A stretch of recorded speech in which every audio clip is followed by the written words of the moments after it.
really excited today to have someone who I view as an amazing expert in the field of health and well-being, someone who has really inspired me in my work, and that is Phillip Day. He is an author of 14 books. He has been a health researcher for over 30 years and has set up the Campaign for Truth in Medicine. So thank you so much for joining me today. It's quite an honour to have you here. I appreciate the invitation, Juliette. Nice to talk to you.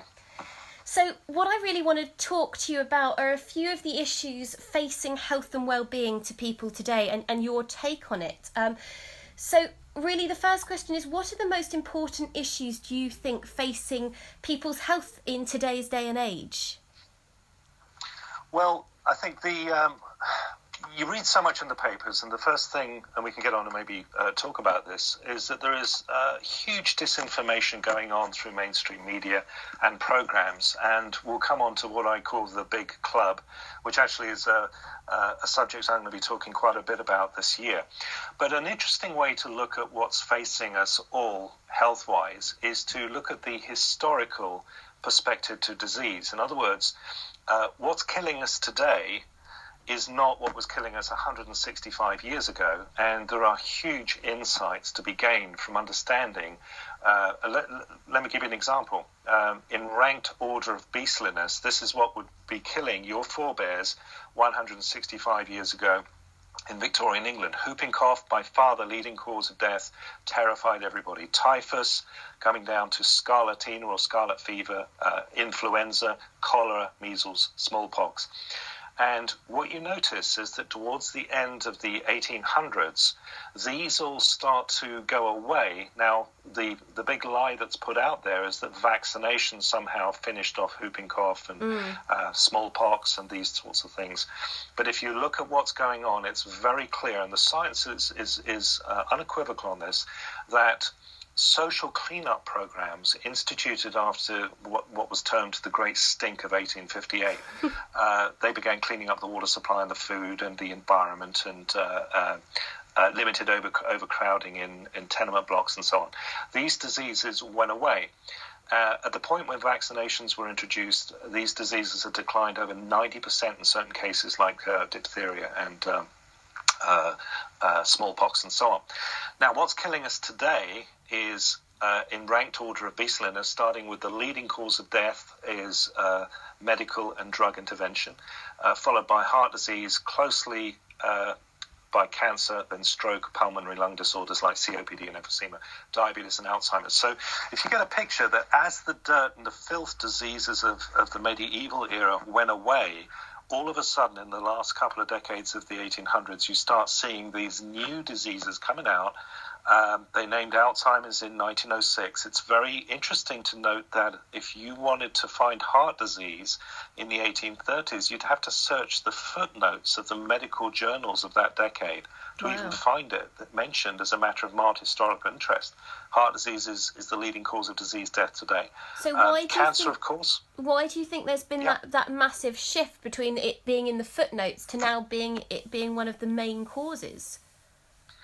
Well, obviously, the thing that leaps right out at you is something happened in the last couple of decades of the 1800s, and we began, I mentioned the cleanup programs, where they began stripping down the food. Remember, we're in the Empire era.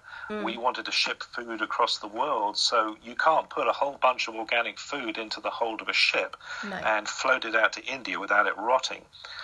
So of course, the era of industrial food processing had come in, but most tellingly, refined sugar for the very first time became available to our civilization in unlimited quantities from around 1870 onwards. And within a couple of decades, you have Alzheimer's being named in 1906. See, think about Alzheimer's, which is now due to become a strategic threat to our economy. In 1906, they named that thing. They didn't name it Shakespeare's disease because it wasn't around in the 1600s. They didn't call it King Canute's disease because although dementia had always been around, it certainly wasn't around in the 11th century. And so this tells us something about what's going on in our society. Yeah. So I think the first thing we've got to understand is that what we're dying from today, what's likely to carry away members of your family and mine, are going to be eating disorder problems if you can steer clear of being killed by the medical industry. And by the way, I'm a big fan of doctors, don't get me wrong, but we have a serious problem. Maybe we can get on and talk about that. Recent figures produced out of the European Union, in collusion with 75 EU medical experts and NGOs and the rest of it, point by far the leading cause of death today is deaths in hospitals, what they call, I'll give you the phrase, preventable medical injuries in hospitals, by far the leading cause of death in the European Union today. So when you say preventable medical, what was the last word you used in there? Medical injuries, yeah. So what exactly does that mean, preventable medical injuries? Is that things that have gone wrong in hospitals? Yes, they're basically situations where, had you not been in the hospital, you wouldn't have died of what you actually died from. So superbugs and things like that? Yeah, it'll be things like superbugs, it'll be things like botched medical procedures, it'll be things like... there's a separate category, interestingly enough, from the Societal and Individual Risk Database of the EU, which puts the preventable medical injuries in hospitals as by far the leading cause. Not far behind that, of course, you start to get the heart disease, cancer. I mean, what this database shows is it shows what people are dying from in the European Union in ranked order of beastliness. So you've got preventable medical injuries in hospitals, then you've got heart disease and cancer, but right in there is pharmaceutical adverse drug reactions. So this is where you get prescribed a drug, you take it as directed. In other words, you take it as it says on the tin, and it kills you. So this isn't misuse. This is actually taking it properly. That's listed separately from the medical injuries in hospitals. So, look, let me come right out of the gate by saying we want to trust our doctors. And I work with hundreds of doctors around the world. No question. It really behooves us to know what doctors are great at doing, the great successes. We've made some great advances in medicine, no question. So it's going to benefit everybody to know what we're good at, what doctors are good at, where they're hopeless, and where they're downright dangerous. And I mean, I think people are waking up a bit more to this because the Samir Gray recently published an article. He was the former NHS Chief Knowledge Officer. And he said that a lot of what people are contracting today and getting are preventable. And his call was that instead of it just being prescriptions being handed out to try and plaster over problems, it's actually that we start looking at wellness and preventative cures and health and lifestyle and nutrition. And, that's quite a big statement for the kind of former chief in the NHS to make, I think. Which to me indicates that maybe there is a bit of waking up and a bit of shifting of people taking some responsibility towards their health and knowing that we can't keep going the way we're going. I mean, what do you think? Do you think people are beginning to wake up to this? Well, it's an amazing concept. Often people have said to me, and I've done talk to professional groups on this, and they go, "Come on, the NHS is in." Some people say it's in free fall. Some people say, "Well, it's just struggling under the burden of sickness. How do we cure the NHS?" And the answer, and it sounds very trite, but the answer is halve the number of people who are going to the NHS. That'd be a great start. In other words, teach people properly how not to be sick or get sick, because you're quite right. And so is this research that you're quoting, and also just the volumes of stuff that's been published over the last 50 years shows unequivocally that heart disease, cancer, stroke, and all the way down the list, there's a whole bunch of these very familiar to families listening to this podcast. These are lifestyle problems. They're linked to your diet and lifestyle, and they can only be reversed by or prevented through the same administrations. Drugs do not cure disease. Drugs merely switch off symptoms, often at great cost. There's no point in taking 100 patients that have got clogged up arteries and blowing up a little balloon and dragging it backwards through their arteries, because you haven't stopped the reason why they got the problem to start with. So more and more professionals are getting honest about this. You've got to understand that these professionals are very highly trained, medical doctors, surgeons, and so on, very highly trained. And they've got careers, they've got kids, they've got car payments, they've got mortgages. They don't want to come out and put themselves in the crosshairs of their peers by making unpopular statements. I did my book Health Wars, which and the very title will tell you, there are wars going on in health because this is the biggest business on earth. It's bigger than war. And when you look at those huge economic dynamos that are generating just fantastic, billion-pound revenues, there are powerful forces incredibly keen to keep that gravy train on the rails. Yeah, totally. But also I think it comes down to the fact that doctors in their training are given very little nutritional time. They're not taught about these other things. They're taught about drugs, aren't they? And the physical body and how this goes together, but they're not actually taught about the mechanics when it comes down to the nutrition of the body, which is one of the core things. Well, it's everything. Yeah. You are the terrain that you've built through everything you've ever done to yourself. And the very first lesson that should be given to doctors should be on nutrition. But the sad and, in my view, criminally negligent training that they receive is at the hands of institutions funded by the drug industry. So this is why, I live in a little village in Kent, Juliette, and every single morning a red van comes in, big van comes in, and it's full of drugs, and they offload the drugs into the pharmacy, and of course you go down to the community medical centre, you present the doctor with all the symptoms of your lifestyle problems, and he will prescribe patented chemicals to fix that. Now, a good doctor will perhaps drag a diabetic to one side and say, look, you've really got to get off the carbs, boost the fat, get out and exercise, give all the straightforward information that's been backed up by science for years. But most doctors will not do that. They will simply chuck drugs at it, switch off symptoms.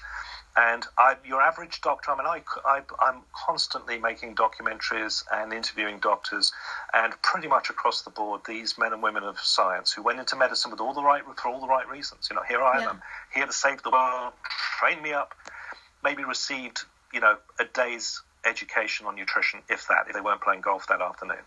And as a nutritionist, I see so many people coming to me who there's simple problems that can be fixed with simple nutritional solutions. I think the mainstream media is beginning to pick up on some of these. There have been more and more studies. Recently, there was a major study done on vitamin D and the importance of vitamin D on health.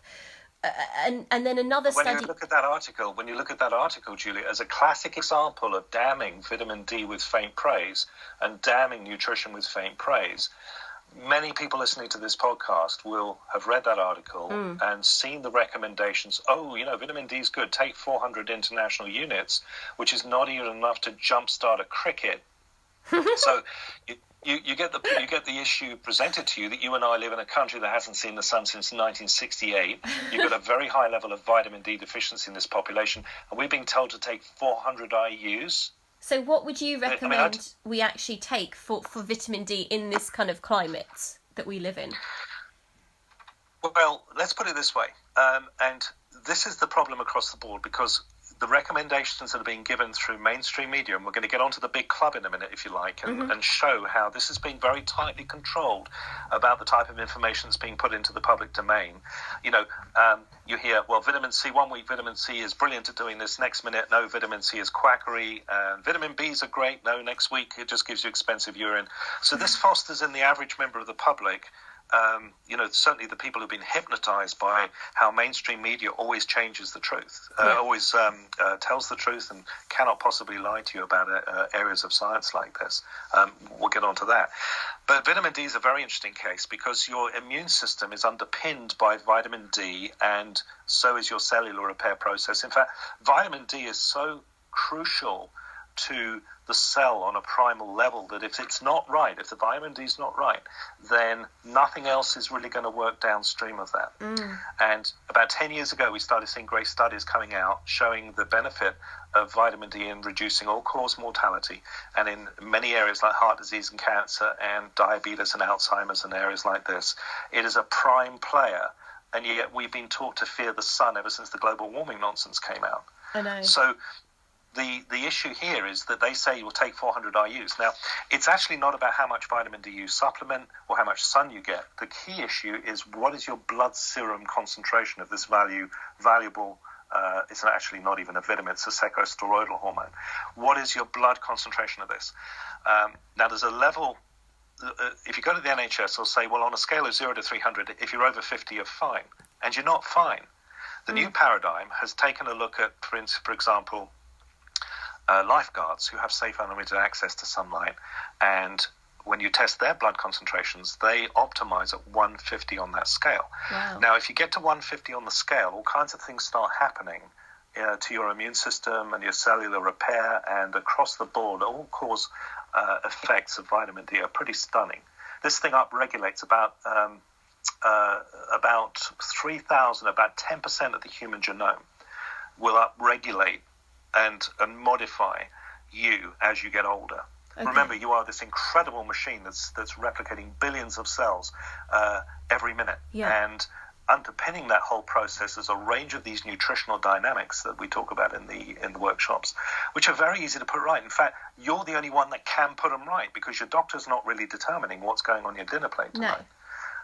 Your doctor's not determining your stress levels, or whether you've had a bad day, so you've made everyone suffer around you. And all of these things are what we call epigenetic in their effects on the body. They all affect the ultimate you. Now, with vitamin D, if you were to take 10 times the amount they spoke about just recently in the media, in other words, if you took 4,000 IUs as an adult female or adult male, that's about enough to maintain the deficiency you've already got. That would just maintain it. Wow. Yeah, so let's say you came in at 35 on the scale. Yeah. And you're an adult female, you're a mum, you take 4,000 IUs of vitamin D, and you're feeling a bit guilty because that's 10 times the amount, that the Daily Mail told you to take, and you will maintain that level and not make any inroads into boosting your vitamin D serum concentration. Goodness. So I recently did a documentary with a guy called James Lunny. It's called That Vitamin Movie. It was actually done by Dr. Andrew Saul. James Lunny is a Canadian in healthcare costs just by elevating Canadians' levels of vitamin D. Now, if you look at us, we are the land of no sunshine. It was lovely yesterday, and we kind of think about that. But everyone is hypnotized by this whole thing that the sun is going to kill them, and you can't really get too much sunlight. And we plaster sun cream on ourselves, don't we, which stops us getting the vitamin D, and we wash it off when we've been in the sun using soaps on our skin. Yeah, it's one of many lies that we've been sold down. And I'm not going to let these scientists off the hook, because if you go back to the fat versus sugar wars of the 1970s, do you remember when they had to come up, science was pressurized to come up with a reason why heart disease and cancer were all going through the roof. And it was fat that was bad. Yeah, no, two culprits were put forward, fat and sugar, and guess which one got off, because of the massive lobby that supports sugar, because sugar is a highly addictive drug, of course. Yeah. So fat got nailed, and so we then were told to go on to low-fat diets, which condemned millions of people to a painful premature death. And by the way, ironically, when we were all told to stop eating fat, we all got hungry because we were now denying ourselves an energy source of beneficial fat. There's good fat and bad fat, of course, but we were denying ourselves an energy source. So we all got hungry. So we went back to our masters and said, "Oh, master," we found them on the golf course. "Master, what can we eat? We're all so hungry." We were told, "Eat your healthy whole grains." Yep. And straight away we all got fat. And diabetes. Fat. Yeah, and we all end up with diabetes and all the rest of it. Listen, if you're listening to this podcast going, what the heck are these two people talking about? The good news is we're not failing on a complicated level. I mean, we've solved these problems in livestock for decades for economic reasons, right? And I'm a farmer's boy, and it's interesting. One of the first inklings that I got that something was fundamentally wrong with health and being deliberately messed up was the fact that our livestock don't die of human diseases. Our wild animals don't die of human diseases, but our dogs and cats, where we manipulate their diet so they're not eating according to species, they're eating according to, canned food, they're getting the full gamut of human diseases because they're not eating according to species. And neither are we. We're eating according to this food industry. That's really interesting that livestock don't get our disease. I wasn't aware of that they don't get our diseases. So that's very indicative of what we're doing to ourselves through what we're eating. Well, this goes back to what I was talking about, the historical perspective to disease, where in the latter part of the 1800s, these new diseases come rocketing out: heart disease, cancer, stroke. I mean, these diseases had been around, but they just were not, they weren't the things that were terrifying people. People were terrified of smallpox, diphtheria, typhus, scarlet fever, cholera, measles, these filth diseases, which went into marked decline, and all of the science shows this when these big social cleanup programs were brought into effect after 1858, which was a landmark year.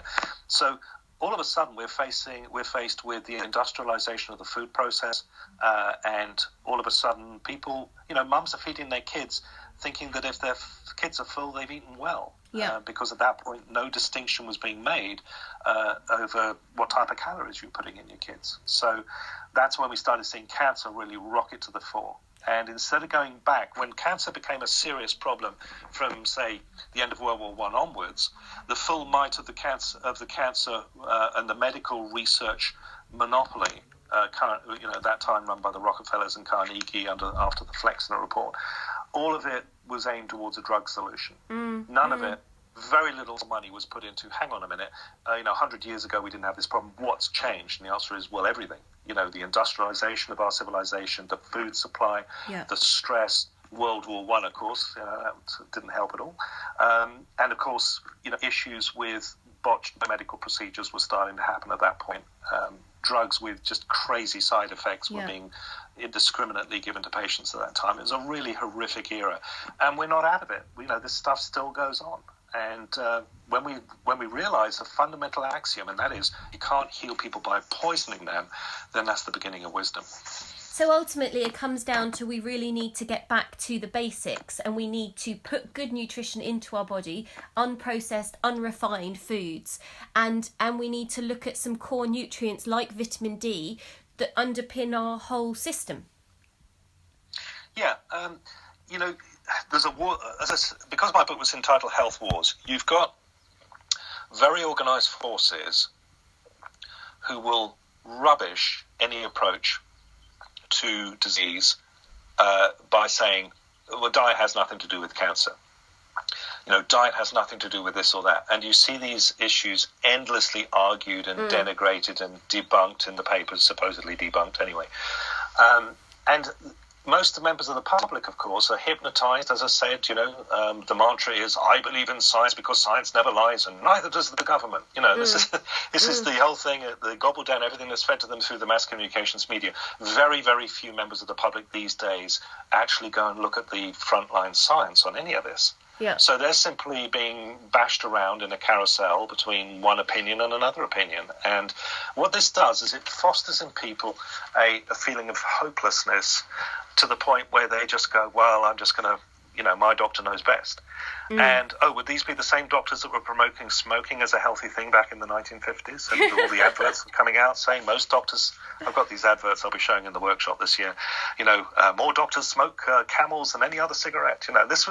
We got to understand that doctors are not evil or wicked people. They put their pants on one leg at a time, just like you and I. Yeah. But they are trained by a system which has deliberately withheld what I term the core science from them. The science that would enable them to be able to fix disease. These guys are very good at fixing you, if you have a car broken crash. Bone So A&E trauma medicine is just brilliant. Infant survivability at birth, brilliant. Pain management, brilliant. Prosthesis, brilliant. Disease, pathetic. This is the big area that where they have not been given the tools. Many doctors, of course, will sneak into my workshops. They get to go on all of these. I mean, about Food Matters and Hungry for Change. These massive documentaries that have been out now for 10 years or so, which feature doctors saying, "Hey, if we're talking about truth here, we were misled in our training. We weren't given the tools to defeat heart disease." You've even got Bill Clinton going on CNN before I saw that this morning. A goggle-eyed Wolf Blitzer. That was amazing. He's talking about the fact that he's switched to a vegan diet. He's cut out all these fats and these processed foods for his health, for his well-being, and it's made massive improvements. In my eyes, I think the amount of people I'm seeing coming to me wanting to change the way they're eating, wanting more knowledge of how they can do it, how they can start letting food be their medicine again. I think there is an upsurge because people are fed up of not feeling great, and they're realising that what they've done to this point has got them to this point. So they need to make some changes back to the basics and back to looking at what Hippocrates said, let food be thy medicine. Yes. At the heart of all of this, as I said, you've got to go back to a system which is deliberately lying to people. And by the way, the people who are doing the lying, this is what the lying, this is what's so insidious. The people who are doing the lying are not the ones that you think. I'll give you an example. At school, you sit at a desk and the teacher hands you the truth. So here's the truth about history, here's the truth about science, here's the truth about biology and medicine. So you're conditioned to accept that you don't need to investigate further because the truth's already been handed to you. And it's settled truth, it's unquestionable. So this has made most of the population lazy, disinclined to challenge what they're being told. And critical thinking dies a death. That's the key issue there. Critical thinking dies a death. After all, why would our teachers lie to us? Why would our parents lie to us about Santa? The most important factor, of course, for a scientist, a doctor, or a politician's public persona is sincerity. And once you can fake that, you can convince people of anything. And I went through something, my revelation in all this kind of came about through uncovering a progression of lies. It began with cancer medicine, doctors not trained in nutrition, food production scandals, toxins in the environment, the fluoridation or poisoning of the water supply, global warming, fat versus sugar and disease causation, that shining emblem of medical idiocy, psychiatry, general history fictions. Bonaparte was famous for saying that history is simply a set of lies that are agreed upon, which I think is great. Vaccinations, statins, the AIDS nonsense, SARS, diabetes, foot and mouth, Zika, and that's just for starters in medicine. I mean, if I had a week, Juliette, I'd get into the ground-shaking lies touted as science, peddled in biology, chemistry, physics, astrophysics, cosmology, cosmogony, astrobiology, geography, geology. We live in a broken system, and people have got to start waking up. And I'll tell you why. I've just, when I get an email from somebody who's saying that I'm doing chemotherapy for my cancer because my family pressed me into it, you've got a problem right there. I do hear that one quite a lot, that people are doing things because they don't feel that they can take the other road, because they'll be shunned by people, by society, by their families for stepping out of the box. Because it's scary, isn't it, when you step out of the box? Oh, the truth can be a terrible burden. Yeah. Is that why you set up the campaign for truth in medicine? Can you tell me a bit about that? Yeah, the campaign for truth in medicine, I'm not a doctor, I'm a research author. I went through a spanking education. I was sent to Charterhouse, and Charterhouse teaches you critical thinking. They also taught you that Grandpappy was an orangutan. But anyway, we can kind of get into lies later. The key issue is that they taught you critical thinking. They taught you to always question science. The whole purpose of science is to question the truth.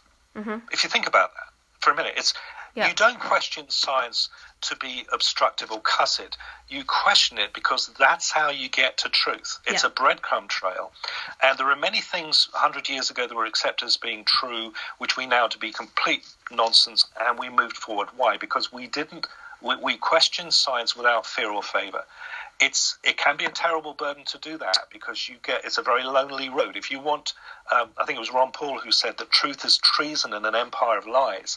So if you live in a world of lies, which we do, and fake news, which we do, then if you're a truth seeker, you better strap on your helmet. And this is the reason we put the campaign for truth in medicine together.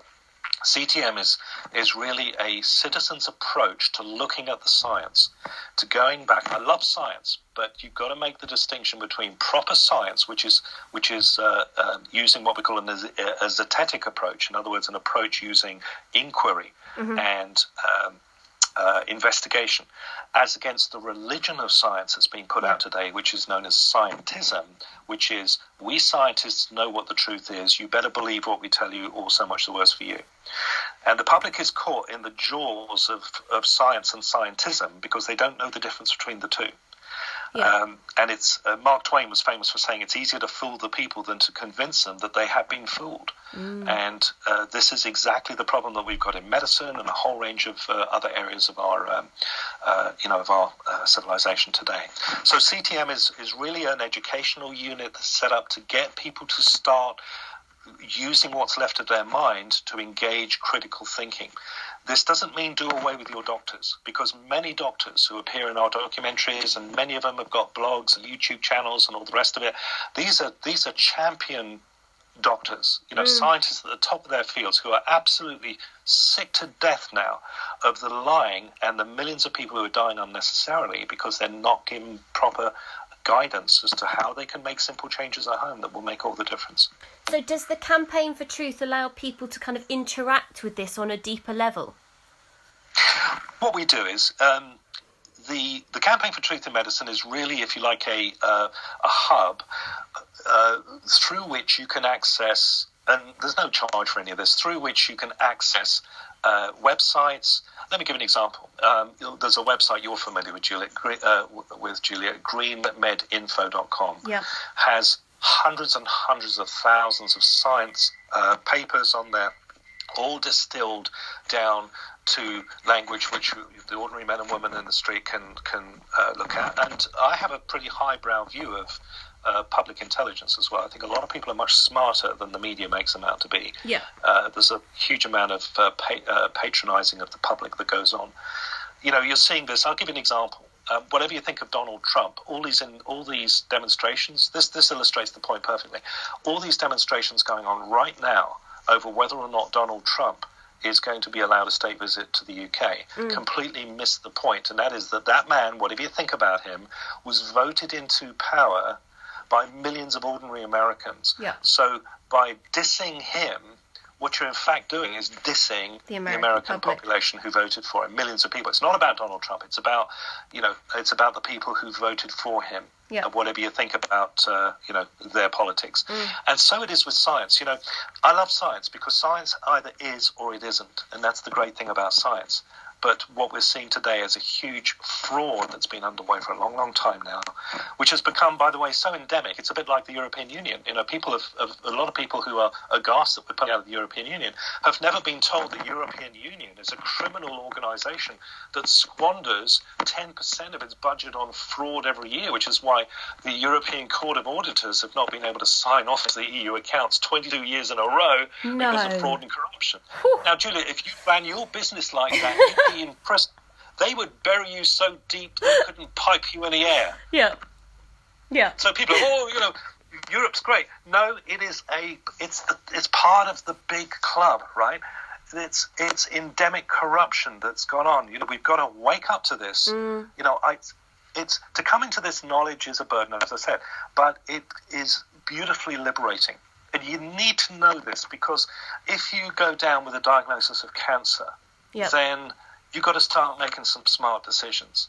And you've got to really start to do your homework on this. And look, we live in an age of the internet. You don't even, in the old days, when I first got going with the research 30 years ago, there wasn't the internet. You'd have to spend hours and hours in the town library. You'd have to send off for papers. It was horrible. Yeah. Today you can get onto Google and you can log onto these websites that are run by doctors. You can go onto YouTube. You can watch Dr. Mark Hyman in 4 minutes tell you the problem with statins and how to get good cholesterol, and to debunk the cholesterol myth that all cholesterol's bad. I mean, what is your brain made of, for goodness sake? Cholesterol. What are your hormones made of? Cholesterol. Your cell walls are made of cholesterol. So in the last, 25, 30 years that we've been crashing people's cholesterol levels artificially with chemicals, we've seen just brain damage, kidney damage, muscle wastage, something that looks like Parkinson's but actually isn't, Parkinson's-like symptoms. And, the lies that go into selling these drugs are just unconscionable. So people can get educated. It's a hugely liberating experience, and it doesn't take long. And are you going to be talking about this on your workshops? Because you've got some coming up the 18th and the 19th of March in East Anglia, don't you? Norwich and Ipswich. Is this the kind of information you're going to be going into more detail about? Absolutely. And thankfully, you don't have to take my word for any of what I talk about because I am simply a gopher. Those little creatures that kind of scrabble around? I'm a gopher. My job is to run around, pick up the research, bring it in, show you what the media is doing, show you what the science at the cutting edge of these issues are doing, and then the public, you can make up your own mind about this. Now, what's great about these presentations and these workshops is that I bring into the room, and we're able to do this with multimedia presentations, you're going to hear straight from these doctors themselves with film and little interviews and things like that, where you just pepper the presentation with these experts that come in their various fields. And it's just brilliant. It's like having these men and women of science in the room telling you what they found and saying, hey, you've got nothing to lose and everything to gain by doing this. And, just to put people's mind at rest, I'm saying to you that there are many doctors who are picking up on this and are finding out about this, but they're not coming out. They're not coming out of the closet, the drug closet for now, because they can't, because they have careers. Yeah. They would, if they came out and spoke out against, if an oncologist comes out and speaks out against chemotherapy and radiation within 24 hours, their career is done. They have betrayed, they have blasphemed the holy creed of medicine. This is a medical religion that they have gone against. Now, many of them have done just that. They've come out and they've, at great cost, personal cost to themselves, have, fostered new careers where they've gone out and started spreading this thing around with conventions and things like that. So we're seeing history in the making here. We're seeing an entire broken, worn-out Victorian chemical paradigm coming down in flames, and it's going to be messy, and there's going to be some people who don't get the information they need to save their own lives in time. But there's really no excuse now, because we've got a high percentage of people now on the internet, and if they're not, they can go to their local library and make a nuisance of themselves until one of the girls in the library show you how to work Google, and then you just sit there and you read. Or you're going to be part of what I term the zombie population, who will never wake up, and in which case I'm afraid you must suffer what you must suffer. But I think, part of my mission is to show people that delicious food can be their medicine, because so much of the time people think that if you're going to be healthy, you're going to live on lettuce leaves and you're going to eat like a rabbit and it's going to be boring. And I think this is people's fear on a general basic level, that if they're going to eat healthy, it's going to be really boring. They're going to be restricted. They're not going to be able to go out and eat. They're not going to be able to have really nice, delicious foods. And people are ruled by their senses a bit, aren't they?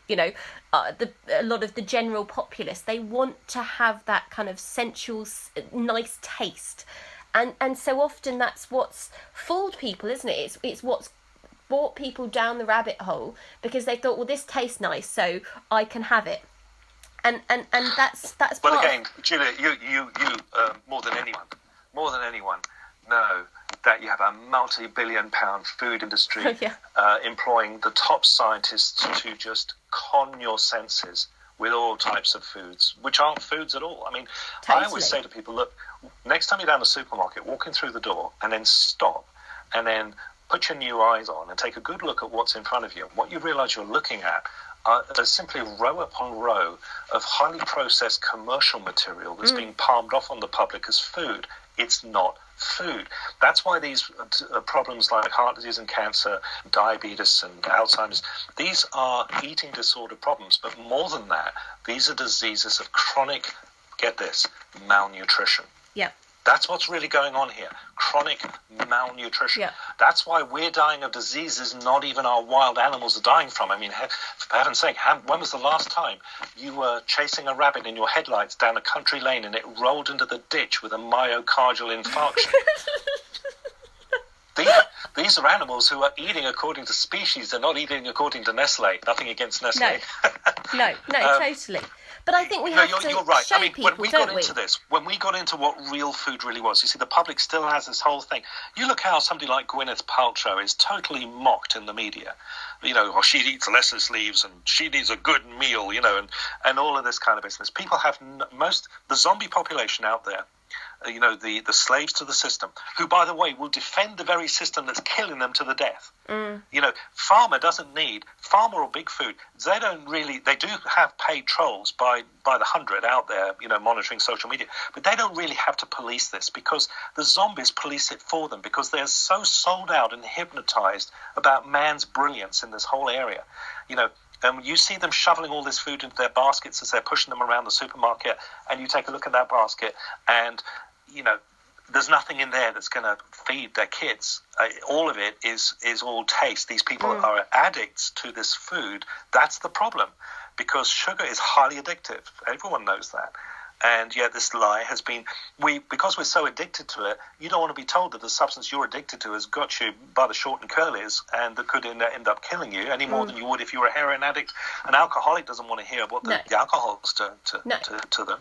So we get told, we get given lies, that make us feel better. And there's a way of having your naughties but not harming you. That's what I love about your book, by the way. Oh, thank you. And what I love about eating real food is that real food is absolutely brilliant. But it's not addictive.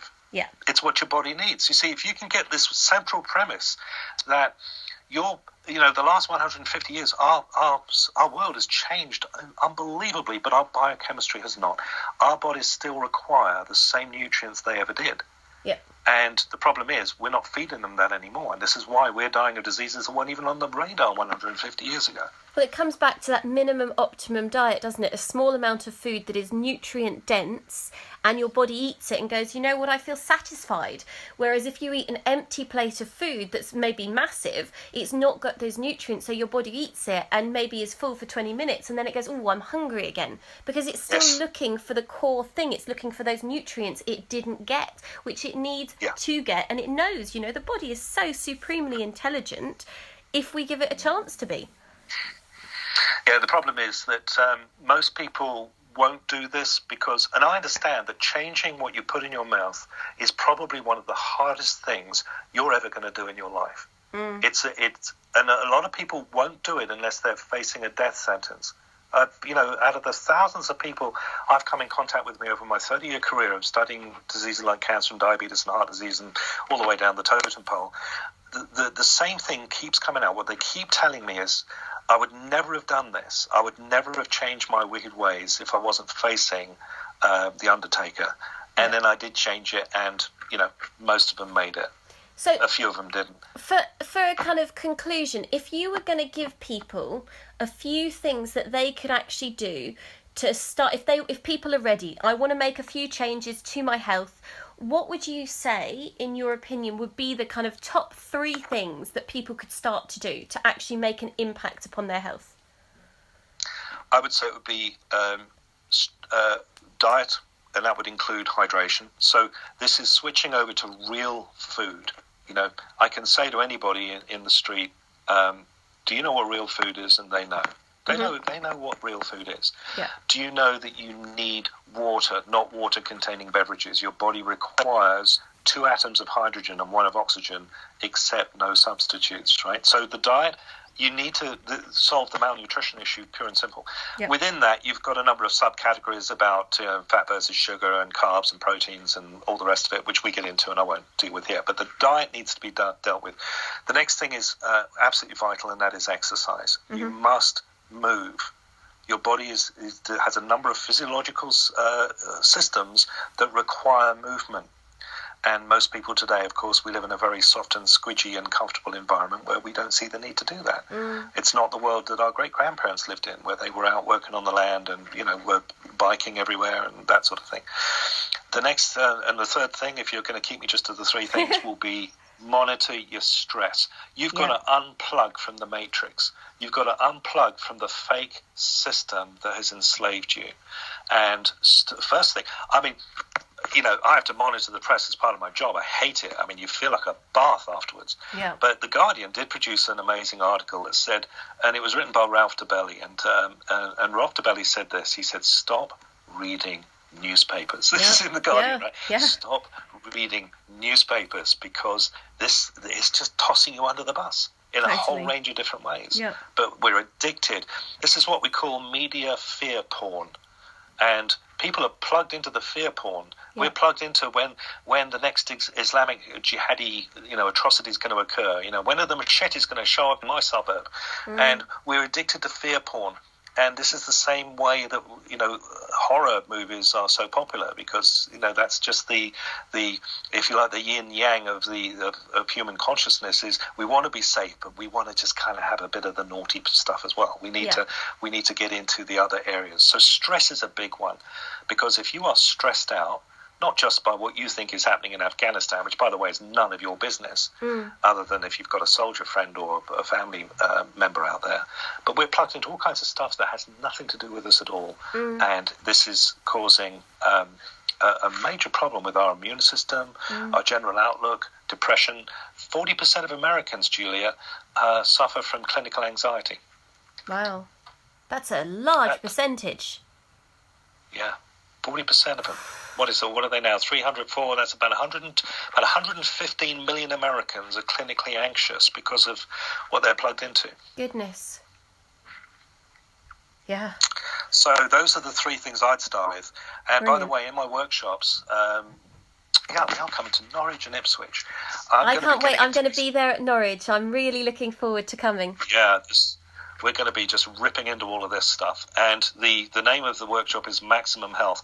There are some straightforward things that people already know that they need to do, but there's so much more. Yeah. We're going to be getting into Parkinson's. We're going to be getting into Alzheimer's. We're going to be getting into cancer, and we're going to bring the doctors into the workshop as well. So, as I said, through film and interviews.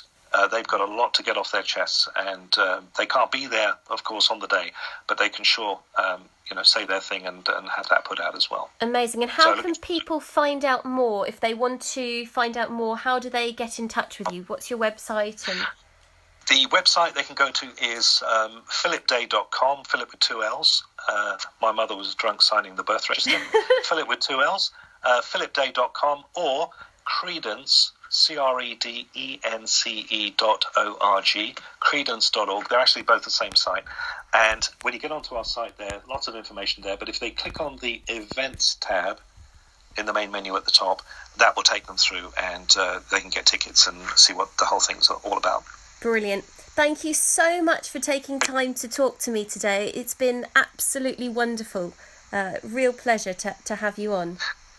And I just want to say it's just great being able to do this with you, Julia, because there's a whole... I do quite a few of these interviews around the world each year in all kinds of different countries, and you lot are what it takes to be able to get this message out to a wider audience, because we can't rely right now on the media to do it for us. So luckily, with all the internet and everything we've got there, we've got some pretty impressive tools to get the truth out far and wide. Brilliant. Thank you, Philip. Take care. Thanks for having me on, Julia. Thank you.